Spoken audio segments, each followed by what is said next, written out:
이비인후과 의사들이 친절하게 알려주는 귀코목 질환 이야기, 귀코목 TV를 시작하겠습니다. 귀코목 TV는 대한이비인후과학회에서 제작하는 대국민 이비인후과 질환 바로 알기 공식 유튜브 채널입니다. 오늘은 첫 번째 순서로 대한이과학회와 공동으로 귀 질환에 대해서 먼저 알아보겠습니다. 귀 질환 하면 가장 먼저 떠오르는 게 난청인데요. 오늘 난청 전문가 세 분을 모시고 난청에 대한 궁금증을 알아보겠습니다. 그러면 우리 소개 부탁드리겠습니다. 네, 안녕하십니까. 대한이비인후과학회 이사장 조양선입니다. 삼성서울병원 이비인후과에서 일하고 있습니다. 네, 저는 연세대학교 세브란스 병원에서 근무하고 있는 최재영입니다. 네, 안녕하십니까. 저는 삼성서울병원 이비인후과에서 근무하는 문일준입니다. 그럼 본격적으로 난청에 대해서 알아보겠습니다. 난청 잘 안 들린다는 얘기인데요. 그럼 난청의 뜻과 종류가 무엇이 있는지 우리 문일준 교수님께서 한번 얘기해 주십시오. 네, 난청이라고 하면은 저희가 청각을 소실한 그런 상황을 얘기를 합니다. 그래서 작은 소리를 원래 잘 듣다가 점차 작은 소리부터 잘 안 들리게 되고 나중에 진행하게 되면은 이제 큰 소리도 잘 못 듣고 그래서 의사소통에 장애가 되는 그런 질병을 의미하는데요. 사실 난청은 굉장히 다양한 종류들이 있습니다.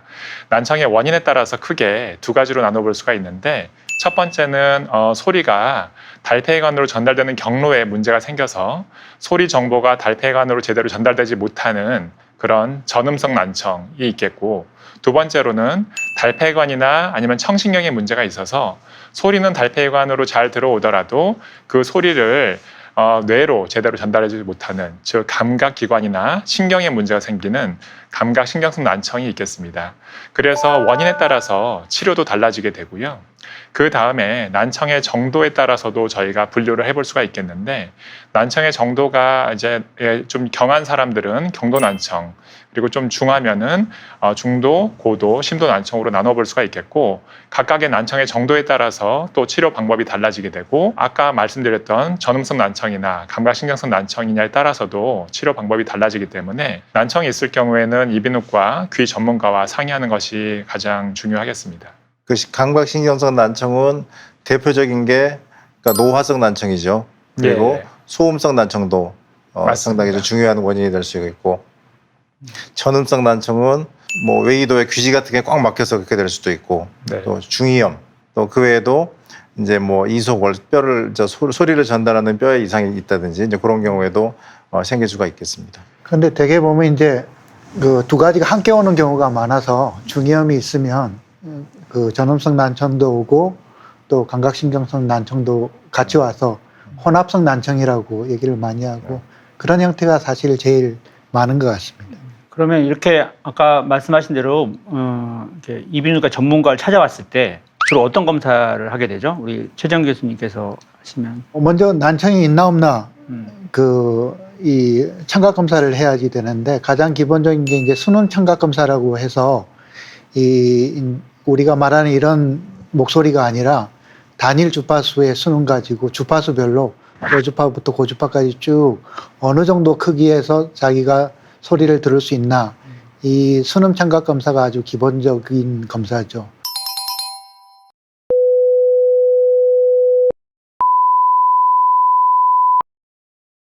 그래서 이 검사로 난청의 종류라든지 난청의 정도를 알게 되고, 그 다음에 이제 같이 하는 검사들이 이제 어음 분별력 검사, 목소리를 얼마나 단어를 잘 알아듣나 이런 검사를 하게 되고, 이런 기본적인 이제 청각 검사를 한 다음에는 난청의 원인을 밝히기 위해서 컴퓨터 단청 촬영을 한다든지 MRI를 촬영해서 청신경을 보기도 하고, 그다음에 어린아이들 같이 이제 그 협조가 잘 안 되는 경우에는 난청 여부를 판단하기 위해서 뇌파 검사를 하기도 합니다. 청성 뇌관 유발 반응 검사라고 뇌파 검사를 해서 난청의 정도를 확인하는 경우도 있습니다. 그러니까 청각의 그 중요한 역할 중에 하나가 제일 중요한 게 대화인데, 지금 방금 최경 교수님 말씀하신 거대로 소리를 들을 수는 있지만 말소리를 못 알아듣는 경우들이 많습니다. 그런 경우에는 결국 듣기는 하지만 대화를 할 수 없기 때문에 기능적으로는 상당히 문제가 많은 것이고, 그래서 수능 청력 검사, 어음 청력 검사가 다 함께 필요한 이유입니다. 그리고 이제 수능 청력 검사를 할 때는 저희가 골도 청력과 기도 청력 두 가지를 보게 되는데 이 두 가지 검사를 함으로써 이 환자의 청력이 난청이 전음성 난청인지 아니면 혼합성이나 감각신경성 난청인지를 확인해 볼 수가 있겠습니다. 아까 소아 얘기도 했는데 우리가 태어날 때 신생아들도 청력 검사를 하죠? 네. 예, 요새는 이제 선별 검사를 많이 하죠. 그러니까 선별 검사는 모든 신생아들 대상으로 난청이 있나 없나 확인을 하는 검사인데 예전에는 그게 좀 어려운데 최근에는 기술들이 발달해서 신생아가 태어나면 대부분의 경우에서 선별 검사를 통해서 난청의 유무는 금방 알 수가 있게 되죠. 다음 주제로요. 저희가 이제 흔히 많이 보는 또 질환 중에 하나인데 돌발성 난청. 갑자기 이제 자고 일어나는데 귀가 안 들리는 그런 돌발성 난청이라는 질환이 있는데요.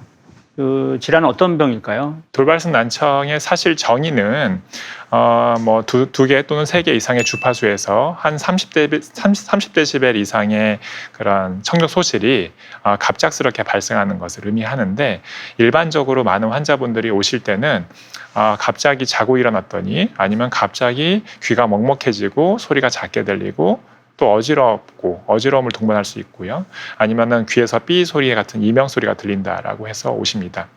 그래서 이제 이런 경우는 이비인후과에서 흔치 않은 응급질환이라고 저희가 생각을 하고 그래서 치료를 들어가야 되는데 치료로는 굉장히 다양한 치료법들이 있지만 사실 가장 널리 그리고 흔하게 사용되는 치료법은 스테로이드입니다. 그래서 고용량 스테로이드를 복용하고 또 그와 동시에 이제 고막에다가 고실내 주사를 함으로써 어느 정도까지는 회복을 시킬 수가 있는데 그렇다 하더라도 모든 사람에서 다 회복되는 것은 아니고 한 3분의 1 정도만 이제 정상으로 돌아오고 나머지 3분의 2는 어느 정도의 난청은 남게 됩니다.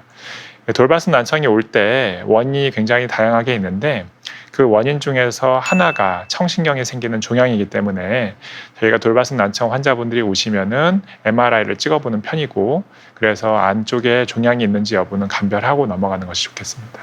양쪽으로 청력이 같이 떨어지면은 그거는 이제 흔한 무슨 노화성 난청이라든지 저희가 그 흔하게 볼 수 있는 것이지만은 돌발성 난청은 특징적으로 한쪽이 떨어지는 경우가 많잖아요. 양쪽은 매우 드물지 않습니까? 그래가지고 종양을 감별해야 되는 그런 이유가 되는 것이죠. 확실히 젊은 사람들이 잘 회복이 되죠. 또 이제 연세가 많이 드신 분들은 또 생기면 안타깝게도 회복이 안 되는 경우가 많고 그런 경향이 있습니다.